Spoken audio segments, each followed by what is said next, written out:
is we're investing in second stage companies doing something which we really know how to do, which is sell to institutions, okay? And something typically which the first stage companies, which were built by engineers and physicists and IT and code writers, really don't know how to do. It's not their specialty. So we've said, all right, let us do what we're really great at. You do what you're really great at, and the combination will bring you into a successful company rapidly. Part of what we're doing is self-reinforcing.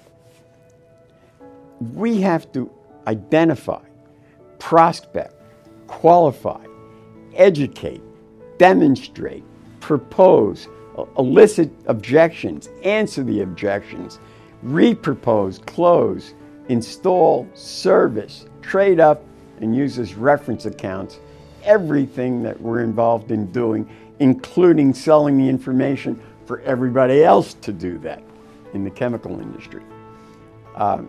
We are concentrating our effort in really three areas. Things that come out of China that we need for technology, where the Chinese are looking for a representative throughout the rest of the world to sell their new technology. Things that we are creating that we can sell in China to improve their productivity. We are targeting the chemical industry in particular because if you look at it, it's the second largest industry in the United States and also the second largest in China. And it's an industry that's growing and developing rapidly in both economies. In the United States because of the advent of cheap natural gas, and in China because they want to get into value added. And therefore we're targeting those industries both in the United States and China. But we're also targeting the medical industry because everyone knows the AIDS community in the United States and China has to be addressed. And so part of our investment is going into the medical services that would be directed for both China and the United States. Why would an institutional investor want to invest in this? Well, first of all, we're safer because we are second stage. Secondly, because we're in a hot industry, intellectual property.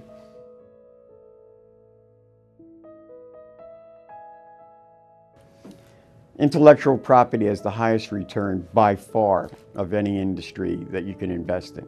Certainly a lot greater than the manufacturing sector, which is passé, or the farming sector. You want to be in that portion of the economy which is driving the economy. And in the world, that's knowledge workers, that's intellectual property. Our companies are protected either by patent, by proprietary data, which is unique to them, by proprietary software, or by the fact that they are created by a complex workforce that blends engineers, scientists, physicists, chemists, economists, in the context of building an intellectual property set of products, services, which they can sell throughout the world. We can create products in the United States which instantaneously satisfy markets all over the world. So if we tell a chemical company what the clearing market price is or how much they should invest in a particular chemical product, that information can be sold not only to American companies, but to Chinese and German companies and Indian companies simultaneously.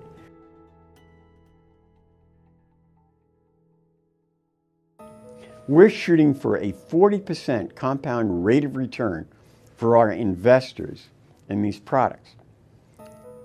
And at the same time, we know that we can create jobs because the kind of industries and companies we're investing in are labor intensive, knowledge worker intensive.